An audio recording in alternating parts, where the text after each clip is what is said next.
سب کو ہدایت دی، اور پہلے نوح کو بھی ہدایت دی تھی، اور ان کی اولاد میں سے داؤد اور سلیمان اور ایوب اور یوسف اور موسیٰ اور ہارون کو بھی، اور ہم نیک لوگوں کو ایسا ہی بدلہ دیا کرتے ہیں۔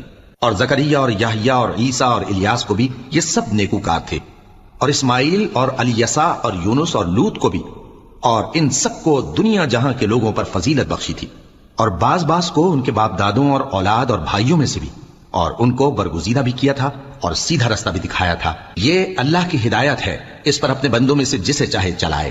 اور اگر وہ لوگ شرک کرتے تو جو اعمال وہ کرتے تھے سب ضائع ہو جاتے۔ یہ وہ لوگ تھے جن کو ہم نے کتاب اور حکم شریعت اور نبوت عطا فرمائی تھی۔ اگر یہ کفار ان باتوں سے انکار کریں تو ہم نے ان پر ایمان لانے کے لیے ایسے لوگ مقرر کر دیے ہیں کہ وہ ان سے کبھی انکار کرنے والے نہیں۔ یہ وہ لوگ ہیں جن کو اللہ نے ہدایت دی تھی، تو تم انہی کی ہدایت کی پیروی کرو۔ کہہ دو کہ میں تم سے اس کا کوئی صلہ نہیں مانگتا، یہ تو دنیا جہان کے لوگوں کے لیے محض نصیحت ہے۔